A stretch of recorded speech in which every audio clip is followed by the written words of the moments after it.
Արտաքին գործերի նախարար Արարատ Միրզոյանն ու Եվրամիության արտաքին գործերի ու անվտանգության քաղաքականության հարցերով բարձր ներկայացուցիչ Կայա Կալասը ստորագրում են Հայաստանի և Եվրոպական միության միջև Եվրոպական միության ճգնաժամային կառավարման գործողություններում Հայաստանի մասնակցության շրջանակը սահմանելու մասին փաստաթուղթը։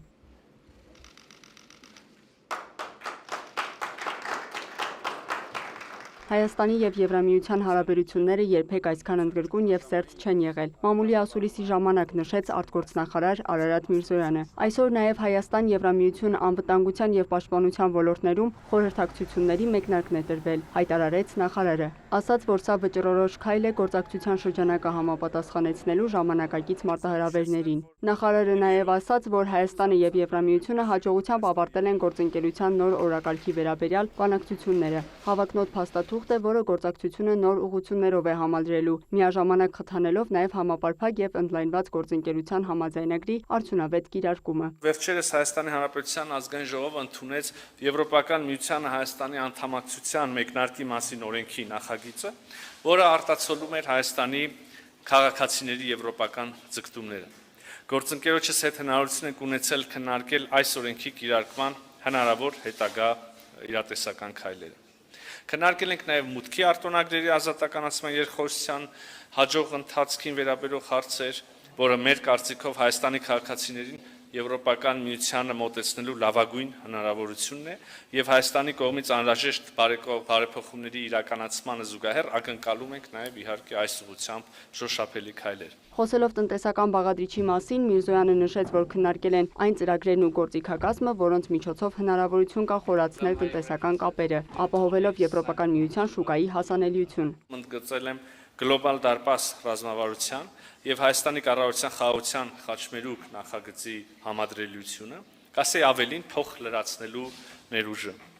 Իհարկե այստեղ կարող ենք հավելել նաև միջին միջանցքի գաղափարը,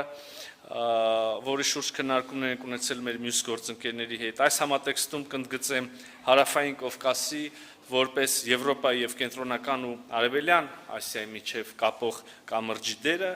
տեղին է հիշատակել նաև խոսեցի գլոբալ դարպասներից, բայց նաև Եվրոպական միության մյուս վերաբերելի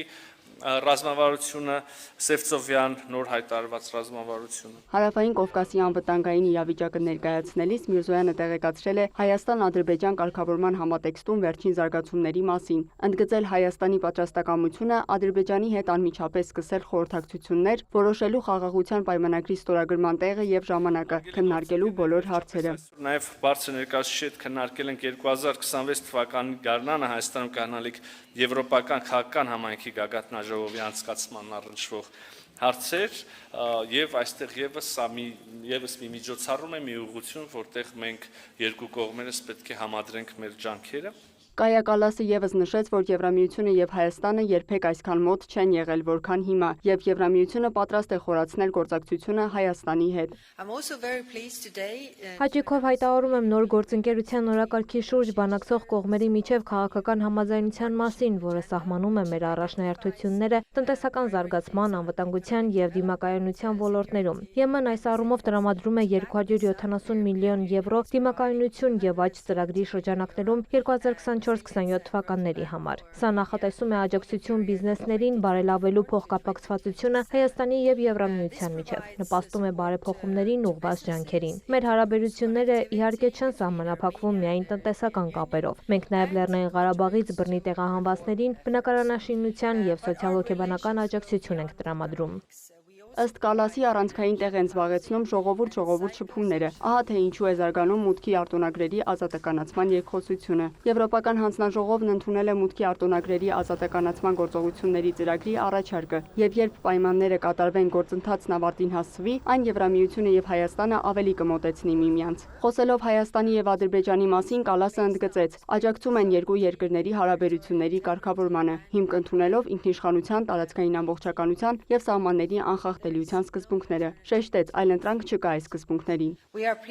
Մենք գոհունակությամբ ենք նշում երկկողմ կարգավորման առաջընթացը, քանի որ Հայաստանի եւ Ադրբեջանի միջև հարաբերությունների կարգավորումը կարող է ճանապարհ հարթել տարածաշրջանում տևական խաղաղության համար։ Հարցին Եվրամիության համար որքանով է կարևոր խաղաղության պայմանագրի ստորագրումը եւ արդյոք այդ հարցը բարձրաձայնվել է Բաքու կատարած այցի ժամանակ, Կալասը պատասխանեց. այցի ընթացքում քննարկվել են երկխոսության հնարավոր տարբերակները։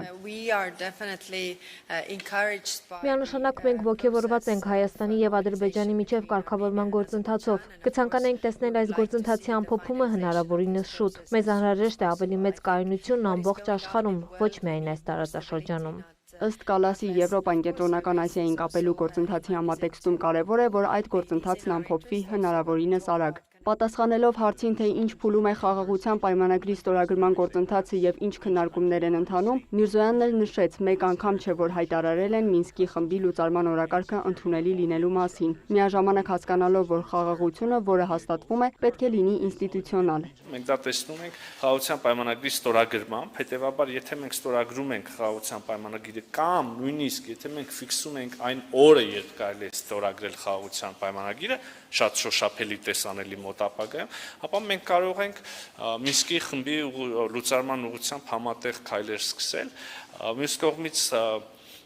վարանումը ադրբեջանական կողմի այս առումով մեզ հիմք է տալիս մտածելու, որ այսինքն մենք չենք թաքցրել նաև մեր մտավախությունը, որ Մինսկի խմբի լուծարումը Ադրբեջանի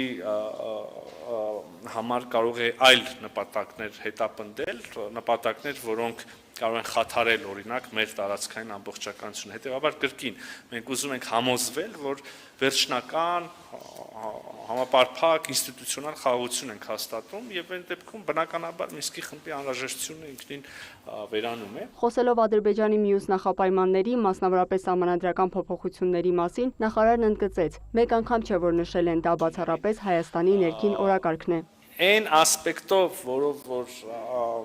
ադրբեջանական կողմն է դնում հարց, ես պետք է ասեմ հետեւյալը. եթե Ադրբեջանի մտահոգությունները անկեղծ են եւ նրանք անկեղծորեն տեսնում են խնդիրներ իրենց տարածքային ամբողջականության հետ կապված մեր սահմանադրության մեջ, ապա այս մտահոգությունները փարատելու ամենաուղիղ ձևը խաղաղության պայմանագիր ստորագրելն է։ Միրզոյանի խոսքով սա որևէ կերպ չպետք է լինի նախապայման խաղաղությունը վերջնականացնելու պայմանագիրը ստորագրելու համար։ Հետևաբար կողմերի շփումները պարտադիր են այս ամենը միմյանց բացատրելու համար եւ առաջիկայում շարունակվելու են։ Լիանա Խաչատուրյան, լուրեր։